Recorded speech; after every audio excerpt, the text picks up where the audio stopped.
Welcome back to the Easy Breezy Boss Life with me, Lisa Sabala. Here is another episode for business owners who want to work less without reducing productivity. So, as someone who's been in the game for over 20 years, I've learned that running a business doesn't have to feel chaotic or stressful. I've been a virtual assistant and consultant for a while now, and I enjoy helping business owners, my team's clients, to run their businesses. So, running a business is a bit like managing a puzzle, like lots of moving pieces that need to fit together just right to create the big picture. But what happens when one of those pieces doesn't quite fit? When something goes wrong, who do you blame? Is there someone to blame?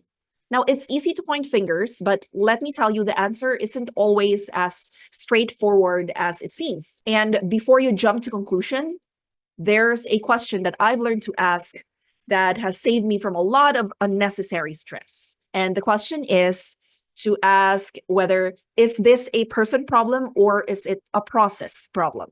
Now, I've been there when we're working on tasks for a client and even working on my own tasks for 8.8, facing an issue in the business and feeling that immediate rush of frustration. Maybe a task didn't get done the way I expected, or maybe something slipped through the cracks entirely. My first instinct used to be, who messed this up? Who got it wrong? But over time, I realized that approach wasn't getting me, well, it's not getting me anywhere. And it was just creating tension. And honestly, it wasn't fair to my team either. Because here's the thing, mistakes happen. That's a given.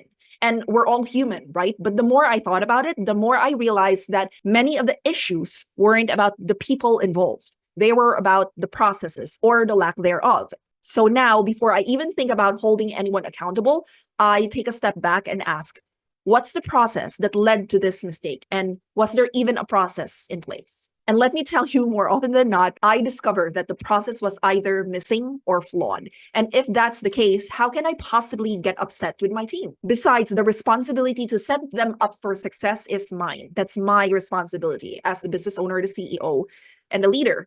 If I've handed over a task without a clear, foolproof process, that's on me. So let's be real, human error is inevitable. No one is perfect. But if you've ever been in a situation where a mistake ended up costing you time, costing you money, or a whole lot of emotional energy, you know how frustrating it can be. And it's a given that mistakes will happen, but they don't have to derail your business.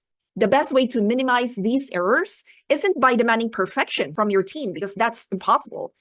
The way to do it is to create processes that guide their work. Processes that are so clear and solid that they make it almost impossible to mess up. Think about it like this. A process is like a safety net. It's there to catch those little slips that can happen when someone's tired, someone's distracted, or, just having an off day. When you've got a well-defined process, you're not just telling your team what needs to be done. You're showing them how to do it step by step. And when something does go wrong, it's so much easier to diagnose the problem. For example, we can ask, did a step get missed? Was the process unclear, or was the process just not followed? And when you approach mistakes with this mindset, it becomes about problem solving and not blaming the person. But here's the kicker. Having a process in place is only part of the equation. You've also got to stick to it. So imagine you've worked hard to establish a process, but then you or someone else in the team start to cut corners or ignore the process altogether. That's a quick way to create confusion and also frustration. And if we want our businesses to run smoothly, even when we're not directly involved, we need to commit to these processes. You also have to be mindful about the team members that you bring into your team, that they also have to commit to the processes in place. It's so much about consistency. When everyone knows what to expect, they can perform their tasks confidently. And that's when your business will start to operate like a well-oiled machine. So in relation to processes, let's talk about processes that relate to time-dependent tasks. And these are the things that need to be done on like a specific schedule, like sending out invoices on the first of the month or preparing social media posts every Monday morning for the rest of the week. And if you set up a recurring process for these tasks, your team knows exactly what needs to be done and when. Then if something doesn't get done, it's easier to identify or pinpoint the problem. For example, was there a step missing, or did someone overlook a detail, or did someone, not follow the process altogether? With a clear process in place, you can address issues calmly and constructively without all the stress and drama. Now, what about tasks that are not time dependent? But what about tasks that are triggered by specific events? So these can be a bit more unpredictable, right? But that's where processes can really shine. Let's say you've got a client who pays you in installments and you've asked your VA to, monitor those payments. What happens if a payment fails? What if an auto charge fails? What would be the next step? If you didn't have a process, your VA might hesitate, unsure what to do next. But with a clear step-by-step guide, they know exactly what to do, whether it's sending a follow-up email or tagging the client in your CRM or something else entirely. This kind of clarity not only makes your VA's job easier, but also frees up your mental space to focus on big picture things. And here's where it gets really exciting. When you have these processes in place, you can start thinking about how to make them even better. Maybe you'll realize that some tasks could be automated, or maybe your VA suggests a new tool or app that could streamline the process even further. This isn't just about getting the work done, it's about empowering your team to take ownership of their work and contribute to the growth and sustainability of your business. But let's circle back to accountability because this is really important. Once you've got these processes in place, it's crucial to hold your team accountable to them. But, and this is a really big but, before you do that, you need to make sure that the process itself is foolproof. If mistakes are still happening, you need to ask yourself, is there a step missing? Is something unclear? Or is the process just not being followed? If it's the latter, then yes, it's time to have a conversation about accountability for your team. But if the process isn't solid, that's again on you as the business owner to hone it to become better. And remember, accountability goes both ways. Just as you expect your team to follow the processes that you set up, you also need to hold yourself accountable. If you become the one who's breaking the processes, you're setting a precedent that it's okay for others to do the same. So don't be that guy. And the reason I'm laughing is because I'm guilty of being the bottleneck in my own team. I used to be that guy, okay? I know myself to, sometimes deviate from the processes because either I was being lazy or off schedule. Like if part of the process is me being responsible for recording videos or writing the newsletter content every 10th of the month so that the team can schedule to send it out on the 11th of the month, I have to make sure I follow the schedule too. Because if I'm late in providing the raw materials, I should not expect my team to get the task done on time. So remember that the best practice is to abide by your own rules, to follow the processes that are in place so that everyone follows your leadership too.